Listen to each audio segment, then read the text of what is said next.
How Languages Die. Otherwords. I don't know if Otherwords is the name of... Well, it's not the name of the channel. The channel is Story. It's a big channel, though.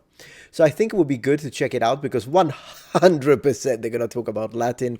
I wonder if they're going to present it in a correct way because oftentimes the idea of what a dead language is highly misunderstood.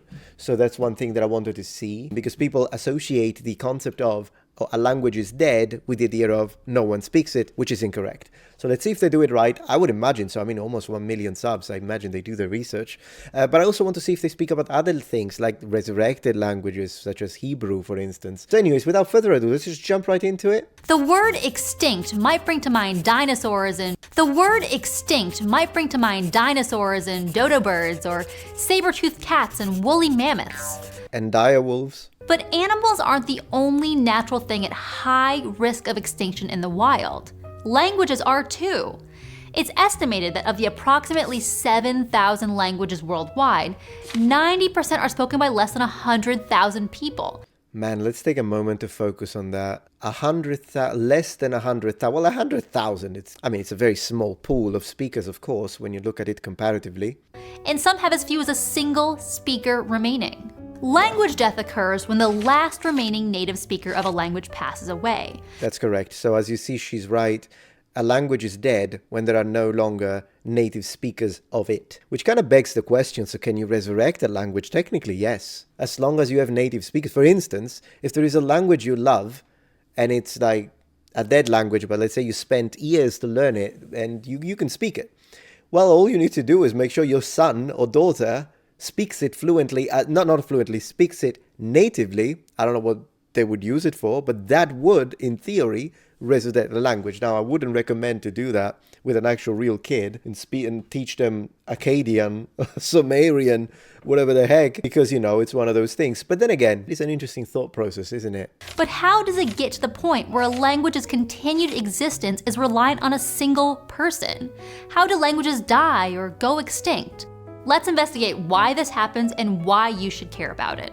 It's interesting because it's historical. A lot of it has to do with violence, unfortunately, but sometimes it also has to do with culture replacement. I want to see what path she's going to look into because it's probably a surface level approach. I might make a deep dive, in fact, if you think it's interesting. I'm Dr. Erica Brzozowski, and this is Otherwords. Nice. Otherwords, so that's the name of, I don't know, not the channel. Otherwords. First things first. Languages that have speakers who learn the language as their native tongue are known as living languages or modern languages. I'm speaking in one right now, English, and maybe you know one of the thousands of other languages alive and well in the 21st century. On the opposite end of the spectrum of linguistic life, well, it's a little more moribund. Yeah. However, it's not as stark as the difference between life and death. Like endangered species, languages have stages of dying that may or may not be reversible. A dead language is one that, despite no native speakers, does have second language speakers or is used in written form. And also for example, Latin hasn't been... Hey, we are Latin, I knew it. And also that we have data to reconstruct it because a language that is completely extinct is a language that we cannot even, like we know it existed, we can't reconstruct it. Sorry, I'm going back because I want to see her introduce Latin. That's the part that I'm interested in. Second language speakers or is used in written form. For example, Latin hasn't been en vogue since the fall of Rome in 476 CE, but plenty of people, that's relative, can speak Latin fluently, like my middle school Latin teacher. I don't think the middle school, let me give her a better... I don't think the middle school Latin teacher is a good example because a lot of middle school and high school Latin teachers are actually pretty bad at Latin, I'll be honest with you. There is a very active, fervent, in fact, Latin-speaking community that has over 20,000 speakers, one of which is Luke Ranieri, of course. And worldwide, yeah, it's a tiny pool of speakers, but it's growing constantly. And these are all second, of course, they speak it as a second language, as a fourth language, as a fifth language, depending. But yeah, Latin is absolutely a spoken language to this day. And there are people that can hold conversations, and not to mention the Holy See. There are plenty of priests. Well, not all priests can speak Latin, believe it or not. I think this changed probably in the 50s, at least in Italy, because up to the 50s, I would imagine all priests had at least a very decent understanding of Latin, but these days it's not easy to find a priest who actually speaks it. Like in the Vatican, like Vatican Radio, for instance, there are excellent Latin speakers as well. While not spoken natively, it is used for liturgical and academic purposes. Other dead languages include Sanskrit, Sumerian, Ancient Greek, and Gothic. Man, look at that. A dormant language is a type of dead language that, while lacking native speakers, serves as a symbol of ethnic identity to a particular community. Iyak is a dormant Nadene language historically spoken by the Dahokniu people. Okay, so Native Americans, I had no idea. Never heard of this one. Who reside in south-central Alaska. The last native speaker, Marie Smith Jones, passed away in 2008. But Man, could you imagine the wait? You're the last native speaker of that language after you are dead. The language is over. Could you imagine that? No pressure. No pressure, Grandma. two non-Iyak linguists, a Frenchman named Guillaume Ledouy, who had learned about the language online at age 12 and taught himself from Iyak language materials, and University of Alaska professor emeritus Michael Krause spearheaded efforts to pass Iyak on to the next generation. While it does remain dormant, Ledoui's example showed the community that it was indeed possible to revitalize Iyak as a living, spoken language. It's interesting because I think they did perhaps still do this with Welsh when I was in England. And you're going to be like, oh, England is not Wales. I know. One moment, please. When I was in England, I was there for 21 months spent in England. But my last 3 months, I actually moved into a little house in Wales and spent them there. I was in the north of Wales. Southern Wales, I think, is where you find more Welsh speakers. But in the north, we still ran into a few, and it was interesting, particularly older people, to be fair. But there are Welsh-speaking schools, and I think that's what they're trying to do. I don't know if they're still doing it now. I hope they are, because I think as a cultural heritage, it's nice. Just like I wish every Italian studied Latin. We usually do, but that doesn't mean that every Italian speaks. In fact, no Italian, the majority of Italians don't speak it. You have to be like someone who is crazy into Latin to actually speak it. Because the way it's taught at school is just translate, translate, translate. That's it. And they don't even teach in Italy, they don't even teach you classical pronunciation, just teach you ecclesiastical. And unless you go to university, you don't even know it exists. You just think that ecclesiastical Latin, so the Italianate pronunciation, that is a lot more modern. It's not that it's wrong, but it's modern. More modern, should we say, because, I mean, the medieval Latin was kind of similar, but more modern compared to the classics. A lot of Italians don't even know it exists, which I think it's a massive shame. Dead languages tend to maintain their dead or dormant status without native speakers. But there's one noteworthy exception. Hebrew was long considered a dead language, only used in... They resurrected it, exactly. So native, now you have plenty of, I don't know the numbers, but you have plenty of native speakers of Hebrew to this day. The accent is different, though. There are differences in the way you pronounce it. You would pronounce it in 100 AD, and also people that would read, for instance, the Bible in the freaking Bronze Age, of course, the Iron Age, of course, but even in 100 AD, they would pronounce it in a way, like, for instance, the aspirations would be different sometimes. For instance, there are some sounds that in modern Hebrew speech, they pronounce them a bit like the G in Dutch, whereas in the original Hebrew, biblical Hebrew, it would have been pronounced like an H aspiration, which is different. And then modern Hebrew speakers tend to pronounce the R like the French do. I don't know if you ever noticed it. Whereas ancient Hebrew speakers, they would have most likely rolled it.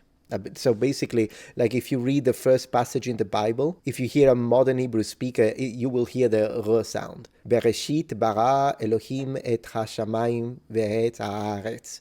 So it sounds like that. But it's possible that if you had heard a Hebrew speaker, well, of course, I have an accent because I'm not a native speaker. So if a native speaker hears me pronounce it, they probably will find 15 mistakes in that.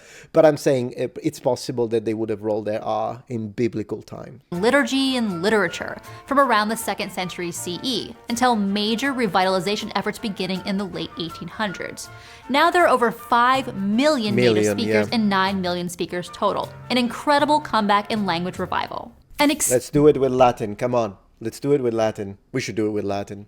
extinct language is one with no remaining speakers or written use. Right. Unlike the genetic resurrection in Jurassic Park, an extinct language is unlikely to ever be resurrected from any surviving tidbits if they even exist. This might be because of lack of interest or, more likely, lack of resources. Gaelic, the Celtic language of the Gauls, went extinct in the 3rd century CE, and because of no written resources or content, is gone forever. But at least 2 Celtic languages have defied the odds.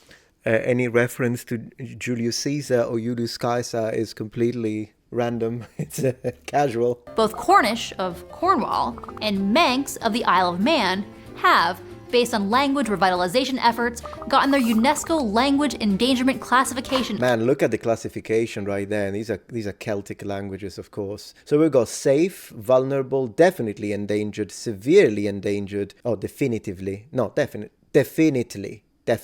going to read this as definitely. Critically endangered and extinct. Extinct in black. Look at that. Wow. Upgraded from extinct to critically endangered.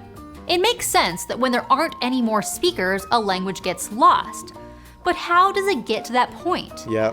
Language endangerment is generally the result of language shift, which, as the name suggests, or military attacks. refers to the process in which a population changes or shifts from using one language to using another. Intergenerational language shift happens when the language a parent generation speaks does not get passed down to the child generation, who instead acquires another language. This is very common in children of immigrants, where the children learn the language of the majority population around them instead of the language of the homeland. I think it also depends on the person.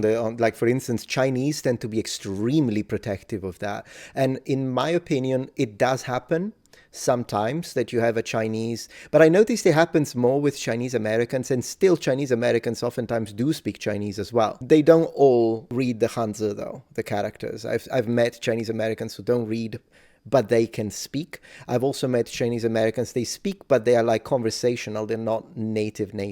Or maybe they're native, but it's kind of a simplified form. But I've also met both Chinese Americans and Italian Americans, and they are bilingual. And the Chinese tend to be really good at that.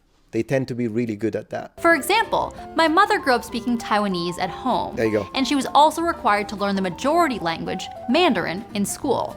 Since leaving Taiwan, she only speaks Taiwanese with her siblings. You know, it's kind of strange that she's making a differentiation here, because Taiwanese, in Taiwan, they do speak Mandarin. So I wonder if she means that she also speaks like a local dialect, like a regional variety. But Taiwanese speakers in Taiwan, they speak Mandarin. It's just it has a different accent. It usually sounds softer, particularly when it's women, when you compare it to mainland Chinese, to my ears.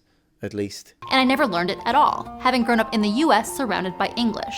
Right. Though we do code switch a bit between English and Mandarin, as a family we speak primarily English. That's language shift at the individual level, but when it happens to an entire community, a language can be lost. Language maintenance requires intergenerational transmission.